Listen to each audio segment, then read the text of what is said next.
આજે મારે એક એવી વાર્તા આપને કહેવાની છે કે જે યુવાન ખરેખર હિંમતવાળો છે, અંદરની તાકાતને બહાર કાઢવી છે, નકારાત્મક વિચારોને કેમ શાંત કરવા અને આત્મવિશ્વાસના જોર ઉપર, અને જ્યારે શરીર થાકે ત્યારે મનનો સહારો લઈ અને જીવનમાં કેવી રીતે આગળ વધવું, એ વાર્તા મારે બતાવી છે. આવા અનેક યુવાનોને દિશા બતાવતી આ વાર્તાની આપણે શરૂઆત કરી છે. આજની વાર્તા,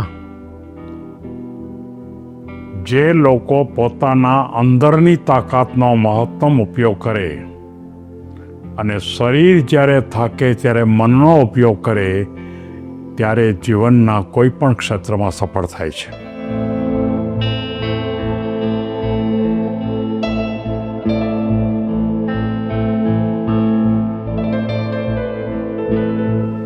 આદિત્ય નામનો એક યુવાન, એકદમ તેનું શરીર ખૂબ પાતળું, કદાચ થોડોક લાંબો સમય સુધી ચાલે તો પણ થાકી જાય, કોઈ વખતે વધારે કલાક કામ કરવું પડે તો પણ થાકી જાય, પણ એના મનમાં એક જ વાત હતી કે મારે મોટા પર્વતો ઉપર ચડી અને એ પર્વતોને સર કરવા છે.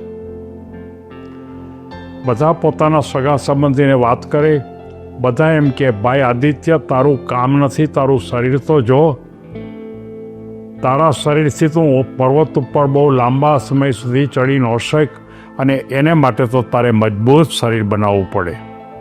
પણ આદિત્યના મનમાં એક જ પ્રશ્ન હતો કે મારું શરીર ચોક્કસ નબળું છે, પણ મારું મન છે ને એ જરાય નબળું નથી. મારું શરીર ચોક્કસ થાકે છે, પણ મારું મન કોઈ દિવસ થાકતું નથી. અને એ અનુસંધાને એણે એક દિવસ કોઈ પણ જાતના કોઈ પણને પણ જાણ કર્યા સિવાય એક ઊંચા પર્વત ઉપર જવા માટેની તૈયારી કરી. ઉપર જવા માટેની આ તાકાત લગાવી આગળ ગયો, પણ શરીર તો નબળું હતું, થાકી ગયું. મનનો પ્રયત્ન પણ અધૂરો રહ્યો. થોડીક વાર થઈ એટલે થાકીને એ પાછો નીચે ઉતરી જાય છે. એના બધા જ સગા સંબંધી મિત્રો એમ કહેતા હતા કે ભાઈ, અમે તને કહેતા હતા કે તું ન કરી શક, તારું કામ નથી. ત્યારે એ આદિત્ય એમ કીધું કે હું એક ને એક દિવસ બહુ ઊંચા પર્વત ઉપર ચડી જઈશ. અને એની જે શ્રદ્ધા હતી, એ શ્રદ્ધા પછી એણે પોતાની શરીરની તાકાતને વધારવાનો પ્રયત્ન કર્યો. રોજ કસરત કરે, પ્રાણાયામ કરે, ઝાઝા અંતર સુધી ચાલવાનું કરે, અને લગભગ 6 મહિના સુધી એક ધારો શરીરને મજબૂત કરવાનો પ્રયત્ન કર્યો. મજબૂત શરીર થયું. 6 મહિના પછી ફરી એકવાર પર્વત ઉપર ચડવા માટેની શરૂઆત કરે છે. અને એ શરૂઆત કરવાતી વખતે પહેલા દિવસે થાકી જાય છે, પણ એણે વિચાર કર્યો કે થાક મારા શરીરનો છે, મનનો થાક નથી. એટલે થોડીક વાર એક કોઈ ટેન્ટની અંદર આરામ કરે છે. બીજે દિવસે સવારે ફરી પૂરી તાકાતથી કામ કરતો આગળ વધે છે. હસતા મોઢે ખૂબ આગળ વધવાનો પ્રયત્ન કરે છે. અને એના જીવનની અંદર એને ધીમે ધીમે ઉત્સાહ વધે છે. એ એક જ વાત બતાવતો કે ધીમે ચાલવું, પણ અટકવું નહીં. અને એક સાથે શિખર ઉપર ચડવાને બદલે ટુકડે થોડા અંતરે આરામ લેતું જવું. કોઈ પણ નિષ્ફળતા આવે તો એની સામે સામનો કરવો, અને સતત રીતે નિયમિતતાથી જો કામ કરવામાં આવે તો આપણે ચોક્કસ સફળ થઈએ. અને એ બધી બાબતોને સાથે એણે ધીમે ધીમે પ્રગતિ શરૂ કરી.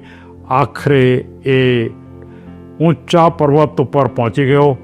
ટોચ ઉપર એને ધ્વજ ફેલાવ્યો અને પાછો નીચે ઉતરો. ત્યારે ગામના બધા જ માણસોએ એનું સ્વાગત કર્યું અને બધાએ એને સન્માન આપ્યું. અને સાથોસાથ એમ કીધું કે અમે એમ માનતા હતા કે તું ખરેખર ટોચ ઉપર ન પહોંચી શક, પણ તે ખરેખર આ ટોચ ઉપર પહોંચી અને યુવાનોને એક ચોક્કસ દિશા બતાવી કે તમારું શરીર થાકે તો થોડીક વાર આરામ લો, પણ તમારું મન થાકવું ન જોઈએ.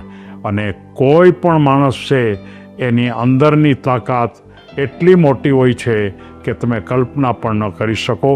અને થાક આવે ત્યારે ખરેખર મનને હારવા ન દેવું અને આંતરિક શક્તિ અને ધીરજ, આ બધી જ બાબતો છે એ જીવનમાં ઊંચાઈ પર લઈ જાય છે.